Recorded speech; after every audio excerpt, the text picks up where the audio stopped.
Et c'est l'heure de l'humeur de Philippe Val. Et ce matin, Philippe, vous nous proposez de donner un conseil à ceux qui voudraient changer de nationalité. Devenez polonais, belge, inuit ou argentin à votre guise, mais évitez de devenir kurde. À moins d'aimer être gazé, persécuté, démantelé, emprisonné et de considérer comme un avantage le fait d'être l'objet d'une constante ingratitude internationale, vraiment, je ne vois pas l'intérêt de devenir kurde. 4 nations se partagent le territoire kurde. La Turquie, l'Iran, l'Irak et la Syrie. En gros, les Kurdes ont le choix entre vivre sous la botte d'une dictature militaire, d'une théocratie ou d'un régime fasciste. En gros, le Kurde a 3 options, vivre sous la barbarie ou sous l'arbitraire ou en exil. Et la tragédie kurde ne date pas d'hier. Après la Première Guerre mondiale, les Kurdes ont aperçu un rayon d'espoir avec la chute de l'Empire ottoman et le traité de Sèvres qui, en 1920, leur garantissait l'autonomie. Manque de chance, tout a volé en éclats en 1923 avec le traité de Lausanne et le refus des Turcs de reconnaître leur droit à l'existence. L'époque récente ne leur a pas été plus clémente. En 1988, l'Irak de Saddam Hussein a mené contre les Kurdes une politique génocidaire et ce n'est qu'après la première guerre d'Irak que les Kurdes ont obtenu un territoire autonome où vivent environ 20 millions d'entre eux. Dans l'histoire récente, pourtant, ils ont été de précieux alliés pour l'Occident.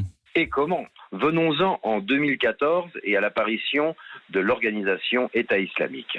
Daesh conquiert du territoire en Syrie pour instaurer son califat, destiné à exporter le terrorisme dans le monde entier. L'Europe et l'Afrique sont durement frappées et au Moyen-Orient, on assiste avec effroi à des scènes de terreur systématiques, organisées, planifiées, que l'on pensait inimaginables depuis la chute du régime nazi. Les Kurdes ont été en première ligne et ont conduit la coalition internationale pour vaincre Daesh. Les Kurdes ont sacrifié leur vie pour sauver la nôtre.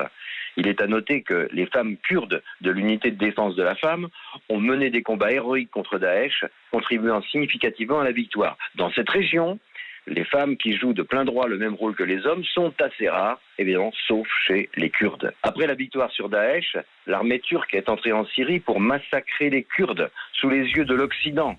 Manque de chance, les yeux de l'Occident regardaient ailleurs. Bon, pour reprendre ce que vous dites, si on a le choix, effectivement, mieux vaut devenir autre chose que kurde. Et c'est pas fini. Voilà qu'éclate la guerre en Ukraine. La Finlande et la Suède, qui se sentent menacées par Poutine, demandent à entrer dans l'OTAN. La Finlande et la Suède, c'est loin du Kurdistan. Personne ne voit le rapport entre les Kurdes et l'entrée dans l'OTAN de 2 petits pays au bord du cercle polaire. Personne, sauf le Turc Erdogan, qui voit des Kurdes partout. Dissimulés derrière un troupeau de rennes pour échapper aux dictatures syriennes et turques, les quelques centaines de malheureux Kurdes qui mâchouillent des steaks de phoque en grelottant deviennent aussitôt un enjeu pour la paix mondiale. Erdogan, qui jouit d'un droit de veto, exige qu'on lui livre les Kurdes, faute de quoi il s'opposera à l'entrée dans l'OTAN de la Finlande et de la Suède.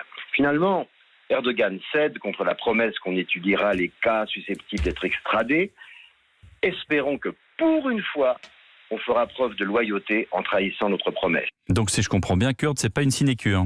Et notons que le Kurdistan irakien, seule zone autonome kurde, entretient des relations de coopération et d'amitié avec l'État d'Israël. On devine pourquoi il ressentent quelques affinités avec le peuple juif. J'en profite pour signaler au mémorial de la Shoah une exposition de dessins que Cabu a réalisée en 1967 sur la rafle du Veldiv. Ces dessins sont absolument exceptionnels. Pour ceux qui l'ignoreraient encore, on découvre dans sa représentation de la tragédie quel dessinateur de génie était Cabu. Merci Philippe Val.